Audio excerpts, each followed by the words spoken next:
Assalamualaikum warahmatullahi wabarakatuh. Halo, perkenalkan saya Bella Alia Ramadhani dengan NIM 21090123140125. Di sini saya akan menjelaskan kepada Mbaknya soal materi saya yaitu leak test dan uji makro ETSA. Mungkin saya bakal izin buat share screen ya, Mbak. Oh iya, kalau boleh tahu Mbaknya sendiri siapa, Mbak?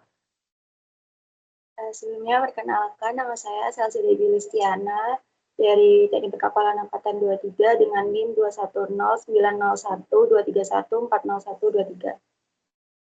Oke, mungkin langsung saja saya mulai ya buat share-nya.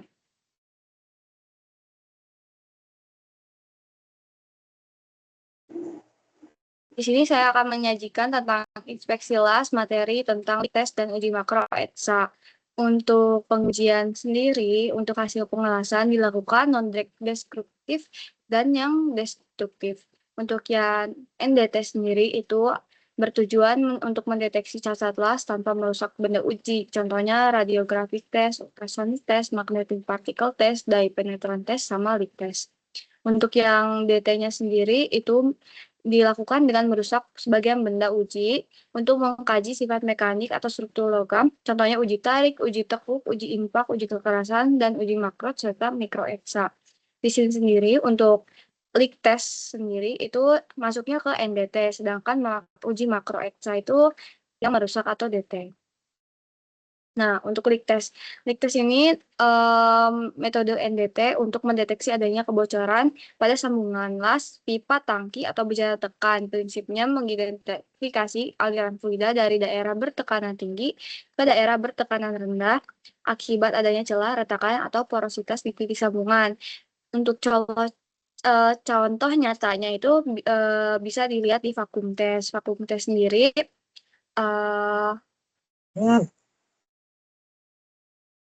contohnya seperti ini, apakah terlihat atau tidak? Belum. Bentar. Ini contoh untuk vakum test. Vakum test sendiri, jadi ada box, vakum box, terus ada parameternya, itu tekanan ditekan sebanyak 2 bar. Nanti tuh permukaan awalnya tuh pertama kita berikan eh, kita berikan cairan sabun dulu seperti ini disemprotkan, kemudian divakum, ditempelkan. Apabila ada bocor, nanti bakal keluar gelembung-gelembung yang keluar dari celah-celahnya dan akan ditandai. Nah, ini contoh dari leak test sendiri. Kemudian mungkin akan saya sampaikan contoh yang selanjutnya.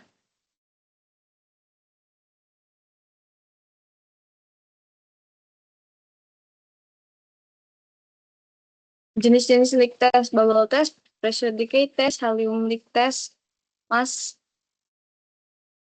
spectrometer leak test. Nah, untuk bubble test itu menggunakan larutan sabun seperti vakum test tadi. Ini untuk mendeteksi kebocoran menghasilkan gelembung udara. Prinsipnya itu melihat adanya gelembung pada cairan sabun atau air ketika gas keluar melalui celah sambungan yang bocor. Nah, biasanya untuk pipa bertekanan rendah atau tangki sederhana.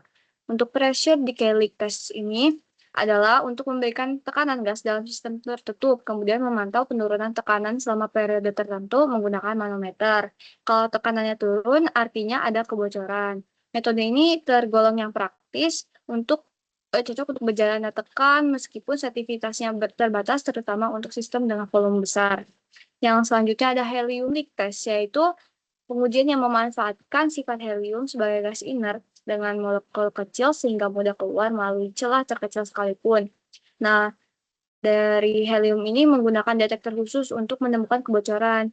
Ini tuh teknik yang sangat sensitif sehingga akuratnya lebih tinggi, tapi untuk modalnya mahal dan memerlukan biaya operator serta operator yang memiliki pengalaman. Nah, contohnya biasanya digunakan di industri nuklir, penerbangan, atau sistem kriogenik. Untuk contoh terakhir untuk mas spektrometer leak test ini adalah Metode yang paling canggih yaitu menggunakan spektrometer massa untuk mendeteksi gas helium yang keluar dari sistem pada tingkat yang sangat kecil.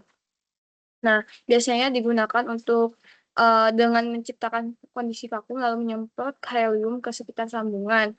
Biasanya untuk di industri ruang angkasa, satelit, farmasi, sama reaktor nuklir. Nah, untuk keunggulan dan kekurangan dari leak test ini, dia tidak merusak benda uji, cepat dan cocok untuk pengujian di lapangan sehingga mudah dilakukan, lalu bisa mendeteksi kebocoran yang signifikan. Tapi kekurangannya ini hanya mendeteksi kebocoran, tidak memberikan informasi tentang kualitas penetrasi atau struktur sambungan dan sensitivitas akurasi bergantung pada metode dan peralatan yang digunakan. Selanjutnya nih ada uji makro ekstra yang tadi termasuk destructive test, yaitu memotong sampel las, menghaluskan permukaan, kemudian memberikan larutan eksa pada penampang tersebut sehingga nanti akan menonjolkan struktur makro seperti batas butir, zona fusi, penetrasi las, dan cacat tersembunyi seperti porositas dan retakan. Hasil ECA ini biasanya diamati dengan mata telanjang atau mikroskop untuk menilai struktural dari sambungan lasnya. Nah, untuk langkah-langkahnya sendiri itu ada persiapan sampel. Jadi benda ujinya, contohnya platnya misal dipotong pada bagian yang mewakili las. Misal kita sedang mau ngecek material plat. Nah, diambil sebagian, lalu dihaluskan dulu permukaannya, dibersihkan dengan alkohol atau cairan pembersih, lalu diteteskan larutan ETSA, yaitu misalnya HCl 10% dalam etanol, dan dilakukan pengamatan. Nah, kalau di pengamatannya ini ada kebocoran melalui mikroskop, itu nanti kita bakal tahu kalau apakah material itu masih layak, apa ternyata sudah porosi dan tidak bisa dipakai lagi. Nah, biasanya untuk mengetahui distribusi logam induk logam las dan HAZ atau heat effective zone. Heat effective zone itu adalah bagian yang sisi-sisi sekitar pengelasan. Nah, keunggulan dan kekurangannya sendiri, keunggulannya dia tuh tidak merusak benda uji, tidak merusak secara krusial untuk benda uji. Tapi dia tuh hanya mendeteksi kebocoran, tapi juga nggak memberikan informasi yang lebih lanjut gitu. Dan dia tuh mampu mengetahui bagaimana sih kerusakan kebocorannya tuh secara lebih mendalam. Mungkin dari aku sekian buat leak test. Mungkin dari Salsa sendiri mau menyampaikan apa yang kita bertukar balik saja informasi satu sama lain untuk sharing di materi inspeksi las kali ini. Mungkin disilakan. Terima kasih. Sebentar. Sebelumnya terima kasih atas kesempatan yang sudah diberikan. Pada kesempatan pada hari ini, saya izin untuk menjelaskan terkait identifikasi cacat las melalui ultrasonic test. Mungkin aku izin buat share screen dulu ya. Oke.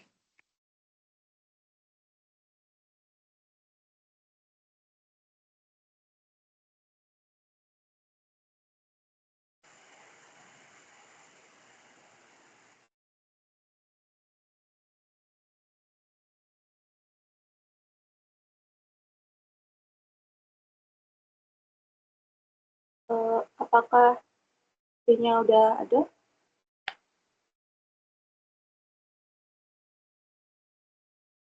Sudah muncul. Oke. Mungkin bakalan aku mulai aja. Jadi pada kesempatan kali ini aku mau ngejelasin tentang ultrasonic test. Yang pertama itu dari rumusan masalahnya apa aja yang akan saya analisis. Yang pertama adalah bagaimana prinsip dasar kerja ultrasonic test, jenis cacat apa saja yang dapat dideteksi, dan bagaimana metode pelaksanaannya, serta faktor apa saja yang memengaruhi hasil pengujian.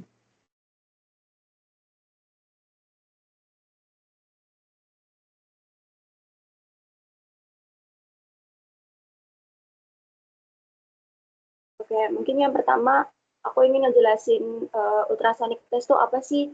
Jadi pengujian ultrasonik adalah metode pengujian yang tak rusak yang menggunakan gelombang mekanis dengan frekuensi di atas 20 Hz. Yang gelombang ini dihasilkan oleh sebuah transducer yang bekerja berdasarkan konversi energi listrik menjadi energi mekanik. Dan untuk memastikan perambatan gelombangnya, dari transducer ke benda uji, kedua permukaan benda harus diberikan zat perantara yang disebut dengan couplant, yang dimana couplant tersebut diberi cairan seperti air, minyak pelumas, dan lain-lain. Lalu ada 3 teknik utama untuk pengerjaan ultrasonic test ini. Yang pertama adalah teknik resonansi yang merupakan penggunaannya frekuensi variabel untuk mengukur ketebalan material. Yang kedua teknik transmisi yang menggunakan transducer terpisah sebagai pemancar dan menerima. Lalu yang ketiga adalah teknik pulsa gamma yang merupakan teknik yang paling banyak digunakan untuk pengujian ultrasonic test ini. Di atas juga aku memberikan gambar terkait pulsa gamma. Lalu yang kedua adalah identifikasi cacat kelas, di mana pengujian ultrasonic test ini adalah pengujian yang sangat efektif dalam mendeteksi berbagai jenis cacat kelas, termasuk pada keretakan yang merupakan celah pada sambungan las atau zona yang terpengaruh panas, lalu inklusi terak, yang dimana sisa-sisa flux atau terak yang terjebak di dalam las, lalu porositas, yang dimana gelembung gas yang terperangkap dalam materi las, kurang penetrasi sambungan las yang tidak menyatu sepenuhnya, serta kurang fusi kegagalan peleburan antara logam las dan logam dasar. Lalu yang selanjutnya adalah prinsip dasar dari ultrasonic test, dan di mana tahapannya prosedur pengujian ultrasonik pada sambungan las itu meliputi persiapan permukaan benda uji dengan memastikan area uji halus dan bersih dari kotoran atau cat, pemilihan probe dan frekuensi biasanya di antara 2 hingga 10 MHz, ya tergantung ketebalan logam, kalibrasi alat menggunakan blok referensi standar, penerapan couplant pada permukaan untuk menghantarkan gelombang suara, penyapuan probe sepanjang jalur las dan dengan sudut tertentu, umumnya adalah 45 derajat, 60 derajat, dan atau 70 derajat. Lalu yang keenam adalah analisis sinyal pantulan e-scan untuk menentukan posisi dan jenis cacat. Sebenarnya, prinsip utama dari ultrasonic test itu adalah bahwa jarak cacat dihitung dari waktu tempuh gelombang, sementara amplitudo sinyal memberikan ukuran reflektor atau cacat tersebut.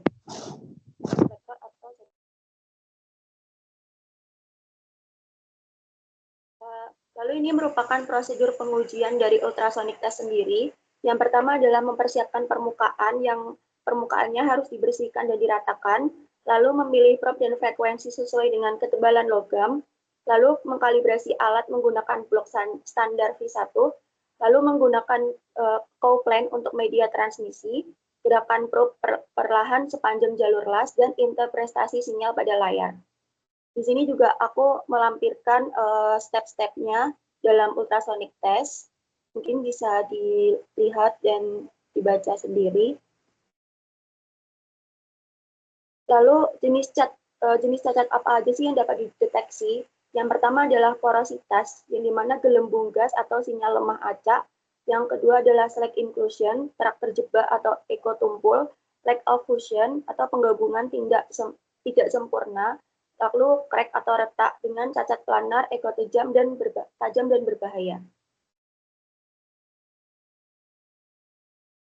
Lalu metodenya ultrasonic test itu ada 4.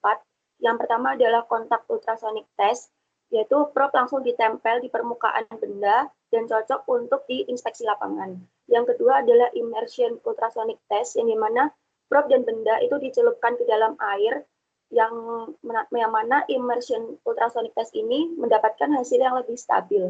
Yang ketiga adalah phase array ultrasonic test, itu banyak menggunakan elemen probe yang dimana menghasilkan sinyal yang bisa difokuskan dan diarahkan ke elektronik. Lalu hasilnya itu adalah citra e-scan 2D real time. Lalu yang keempat adalah time of light diffraction, itu dengan mengukur waktu difraksi dari ujung cacat. Lalu ini merupakan metode yang paling presisi untuk mengukur tinggi retakan. Yang selanjutnya adalah faktor apa aja sih yang mempengaruhi hasil pengujian dari ultrasonic test sendiri. Yang pertama adalah kompetisi operator. Ini merupakan interpretasi sinyal yang sangat menentukan. Lalu kondisi permukaan, kondisinya adalah halus, maka transmisi gelombangnya akan maksimal. Lalu kalibrasi alat itu digunakan menggunakan blok standar. Lalu geometri sambungan dan orientasi cacat dengan arah beam memengaruhi pantulan. Nah, ini merupakan alat yang digunakan untuk ultrasonic test, yang dimana itu ada alatnya yang di sebelah kanan. Di situ ada transducer yang paling bawah, itu merupakan pengubah energi listrik menjadi gelombang suara. Lalu ada flow detector, itu menghasilkan pulsa dan menampilkan sinyal pantulan. Lalu ada coupling penghantar antara probe dan logam. Lalu ada display unitnya untuk menampilkan grafik hasil A-scan.